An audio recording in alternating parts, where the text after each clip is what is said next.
Good morning and welcome to Sunday School. Today, I'd like to spend a few moments with you talking about how we reconcile God's promise of help with the difficulties that we face in life. How do we fit those two together? We have difficulties. Everything's not going to be all right when a person becomes a Christian in terms of things around them, non-spiritual things, living in the world. Things are now right spiritually with God. But even in that, we'll have ups and downs spiritually because people's personalities are different. But how do we reconcile God's promise of help with all the difficulties that we face in life, whether it's a job, whether it's at school, whether it's with just relationships with people that go awry? It could be with a neighbor. Could be if you're a farmer, could be a fence dispute, could be a lease dispute, could be a contract dispute. How do we reconcile God's promise that he'll help us with all these troubles that we face in life? So I'd like you to turn to Psalm 91, Psalm 91 in your Bible.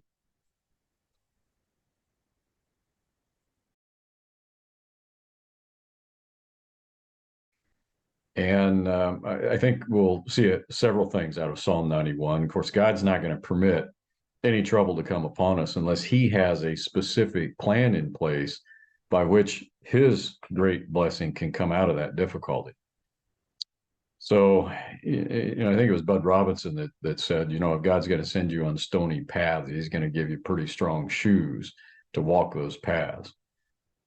So let's think about these things as we look at Psalm 91.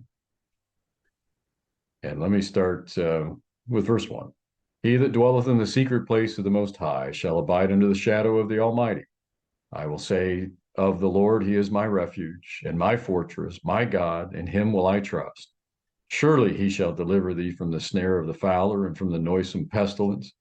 He shall cover thee with his feathers, and under his wings shalt thou trust. His truth shall be thy shield and buckler. Thou shalt not be afraid for the terror by night, nor for the arrow that flieth by day, nor for the pestilence that walketh in darkness, nor for the destruction that wasteth at noonday. 1,000 shall fall at thy side, and 10,000 at thy right hand, but it shall not come nigh thee. Only with thine eyes shalt thou behold and see the reward of the wicked. Because thou hast made the Lord, which is my refuge, even the Most High, thy habitation. There shall no evil befall thee, neither shall any plague come nigh thy dwelling. For he shall give his angels charge over thee to keep thee in all thy ways. They shall bear thee up in their hands, lest thou dash thy foot against a stone. Thou shalt tread upon the lion and adder, the young lion, and the dragon shalt thou trample under feet. Because he hath set his love upon me, therefore will I deliver him. I will set him on high, because he hath known my name. He shall call upon me, and I will answer him. I will be with him in trouble. I will deliver him and honor him. With long life will I satisfy him and show him my salvation. Well, what are a few points that we can make out of these words of the psalmist that we read in chapter 91? Well, I think we start with verse 1. If you look at that, and I think we're made aware that the writer of this psalm makes us a reader. We're involved in it right away. He that dwelleth makes it possible for anyone to be included here, and yet specific enough to mean you and me. Dwelleth includes the thought of sitting or lingering, staying in a particular place. The secret place focuses on protection under a covering. There's no greater security, I don't think, than lingering in the shelter of the Most High. And that's what the psalmist says here. So God is high and lifted up. He's supreme over all. So as you start to think about this, how do we reconcile promises of God's care with our experiences of trouble? I think the first point is recognize who God is. He's bigger than all of our problems, bigger than anything that we could encounter. He's in control of all of it. So we can take our needs to him. There's nothing he cannot control. There's nothing that he doesn't have power over. So in the general introduction in verse 1, it then yields in verse 2 to the testimony of the psalmist. He gives his personal testimony here. He chose to be one of those described in verse 1. He says, I will trust in him. I will. He'll personalize that. And so that brings a feeling of safety and confidence in the time of danger.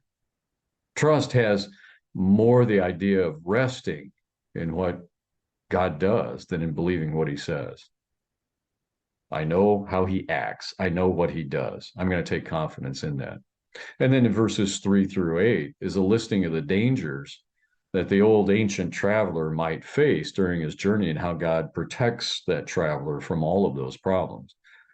And those are all physical dangers, but I think there's spiritual application to those too. The dangers, for example, mentioned in Romans chapter 8, verses 31 to 39, might suggest the protection of God for us. He'll deliver thee from the snare of the fowler, from the noisome pestilence. He'll cover thee with his feathers. Well, who does that? Well, the mother hen does.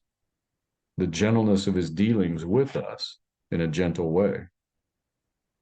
Okay? Don't miss the connection with the danger to birds in the previous verse. When you get in there, it says, surely he shall deliver thee from the snare of the fowler, from the noisome pestilence. Don't miss that. Gentleness should not be confused with weakness. He's also our shield. He's also our buckler. The shield was larger. Buckler was a smaller, more mobile shield that you would carry in front of you. So God protects us in battle, whether it's an open assault of our enemy or guerrilla warfare. He's prepared for either.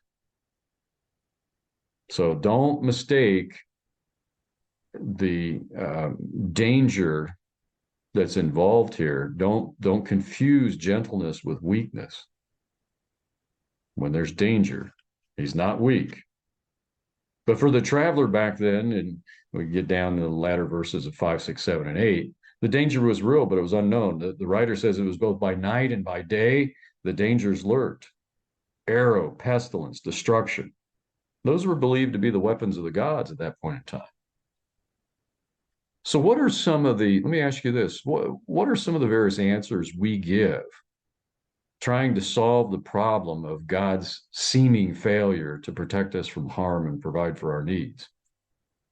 In other words, the world will say, well, there's bad things that happen to good people, to people that profess to be of God. Why does that happen? Where is this God? So what are some of the various answers we give? I'll tell you the one that we should give is God can do whatever he wants to do. We all deserve death and destruction in a violent way, just like Christ did.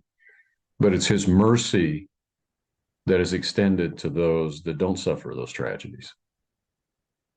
It's not that bad things happen to good people. The question is, why don't bad things happen to everybody because of God's mercy?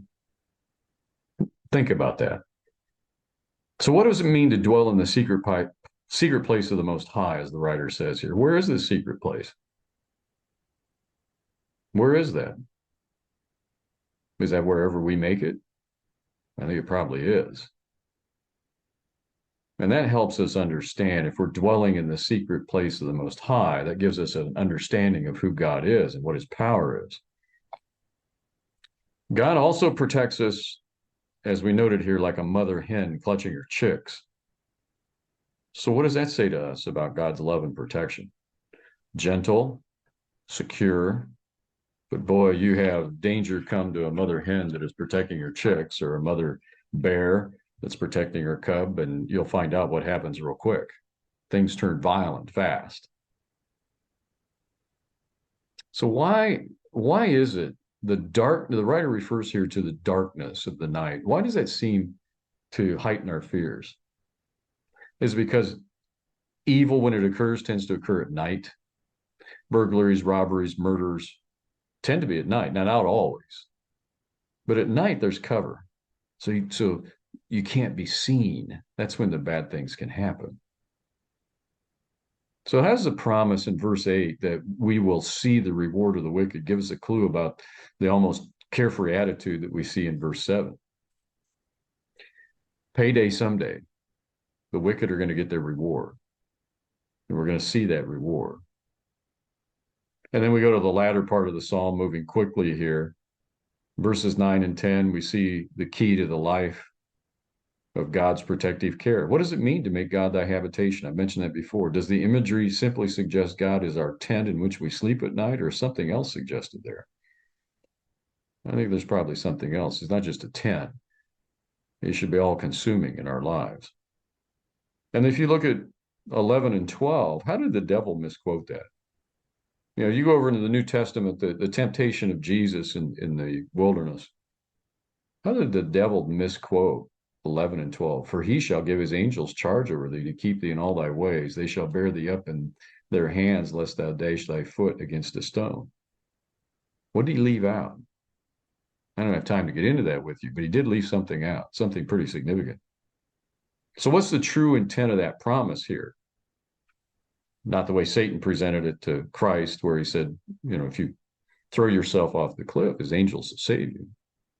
Well, I'll give you a clue here. Don't tempt God, which is what that is. I said a couple of weeks ago, don't do stupid stuff.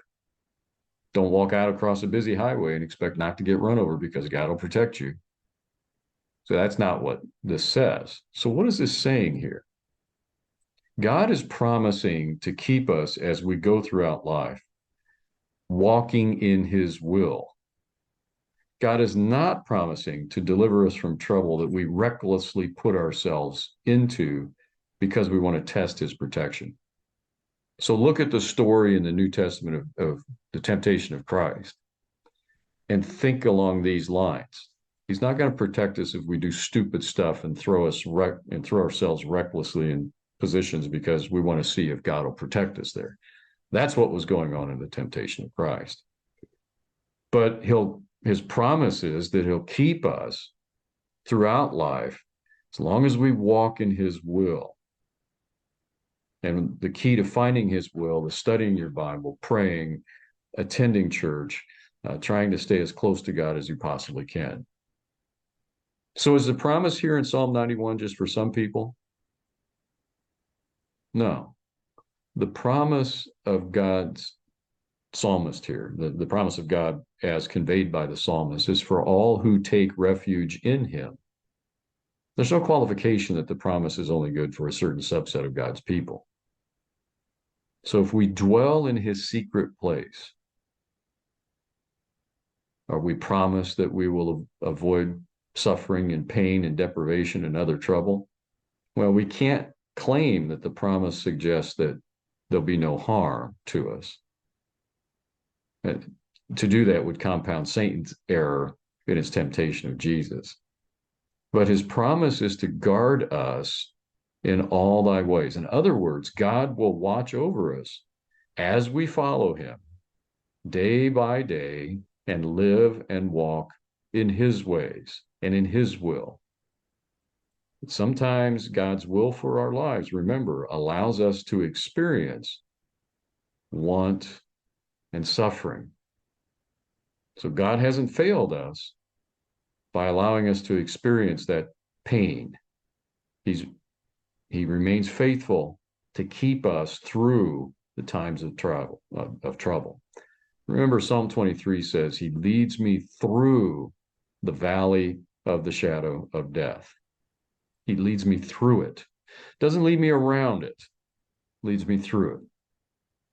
So pray this week or today, or the next time you're alone and praying, ask God to help you to dwell in the secret place, trusting him to be your fortress, even though your world may be falling apart all around you.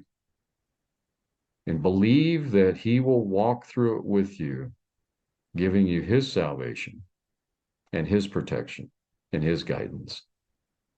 Well, that's all I have for you today. We'll see you next time, and may blessings be upon you, and you sense his presence there in the service to follow.